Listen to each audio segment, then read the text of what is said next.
Okay, we're going to start working with quadratic equations today. All right, now these are a lot of fun, a lot of really cool real world uses for these, especially in the area of physics. And I'm kind of a math and science junkie, so I love physics. And I think this is going to be fun. Let's get into this.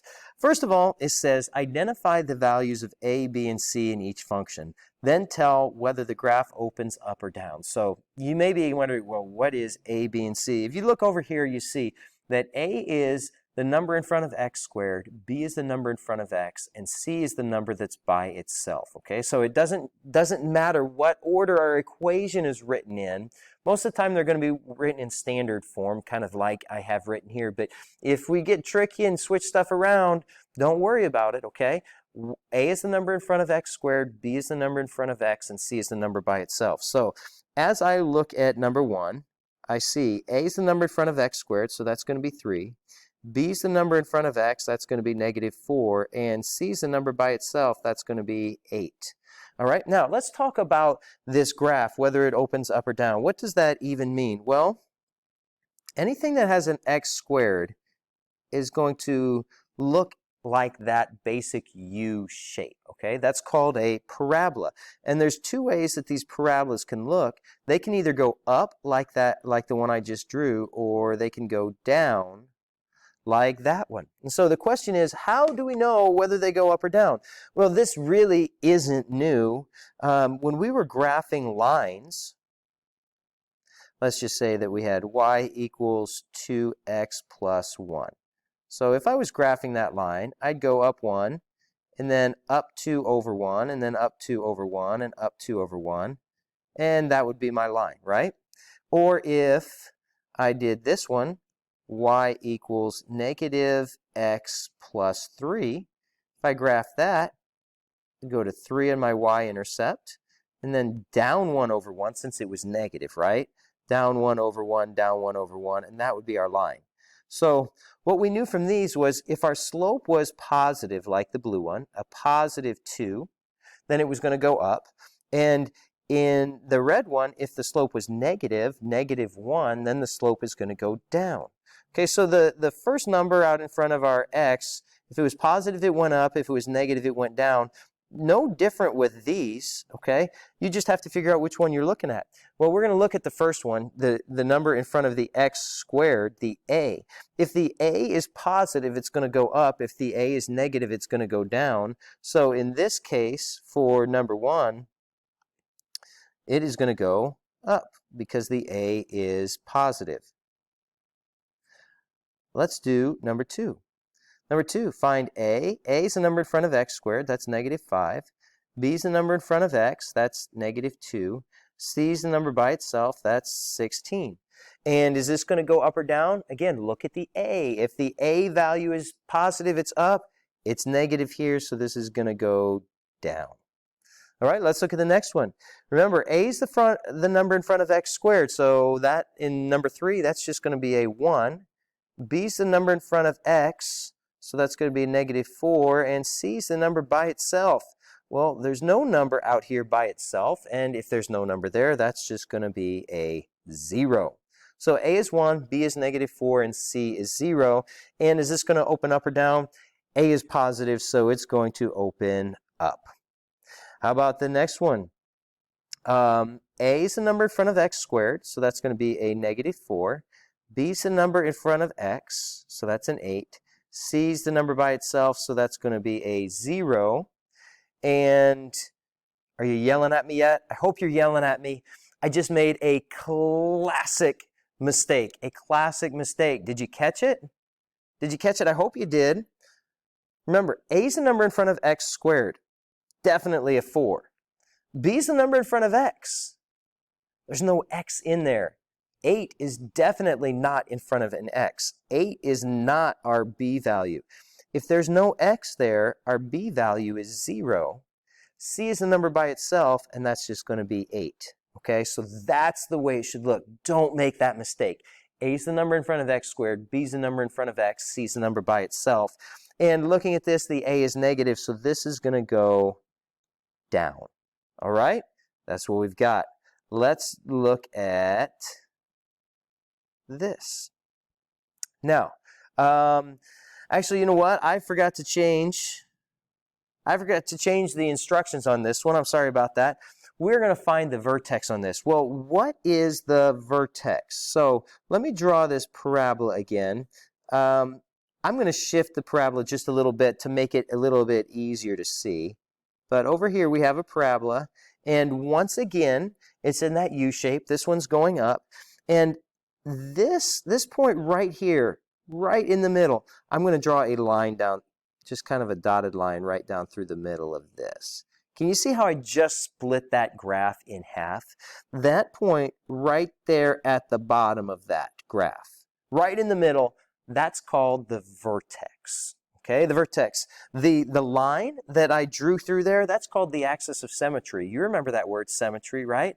Things that are symmetric are the same on both sides. Like think about a butterfly. I think about a butterfly. A butterfly is symmetric and perfectly the same on both sides. And same thing with a parabola. On both sides of that line, that should be perfect. But that's a different lesson for a different day. Right now we're talking about the vertex, and the vertex is that point right at the bottom. How do we find the vertex? Well, I've got the formula written for you. It's negative b over 2a. Oh, I got all of this. Axis symmetry is taking me a little bit to erase. So maybe we'll just, we're getting, those are not coming off. Okay. So how are we going to do this? Well, first of all, just like before, we're going to have to find a, b, and c. A is the number in front of x squared. B is the number in front of x. C is the number by itself. Okay, and let's find negative b over 2a. So we've got negative 6 over 2 times 3. Please notice I put in negative and then negative 6. It's negative b. You can't just write negative 6. B is negative 6. So negative b is going to be negative 6. So that's going to be positive 6 over 2 times 3 is going to be 6, which is 1. All right? So here's what we've got. Our x value is equal to 1. Well, that's great, but that doesn't tell us what our y value is here. Okay? But since we know that our x value is 1, what we can do is we can sub that 1 back in for x and see what happens. When I put 1 in for x, 1 squared is 1, so 3 times 1 is just going to be 3. Minus 6 times 1 is minus 6, so we've got 3 minus 6 plus 8. So 3 minus 6 is negative 3 plus 8 is going to be a positive 5. So our vertex is going to be 1, 5. And I kind of ran out of room here. I'm going to write this up so I have room for the next one. 1, 5 is our vertex. Okay? So remember, that was, if we were graphing this point right there would be at 1, 5. Kind of like right, oh, that's backwards. That's more 5, 1. But it's going to be over there somewhere. Okay, let's graph it. Let's do this next one. Find the vertex. A is the number in front of x squared. B is the number in front of x. C is the number by itself. So we have to go negative b over 2a. So that's going to be negative 20 over negative 20 over 2 times negative 5. So that's going to be a positive 20 over negative 10, which is going to be a negative 2. So our x value is negative 2. So we're going to put negative 2 back in for x in this equation in both of those spots. And I'm going to use a calculator. Now, one thing, if you're using this calculator, make sure you use parentheses when you put the negative 2 in. Otherwise, it's probably going to tell you the answer wrong. It'll be incorrect. They'll make a mistake.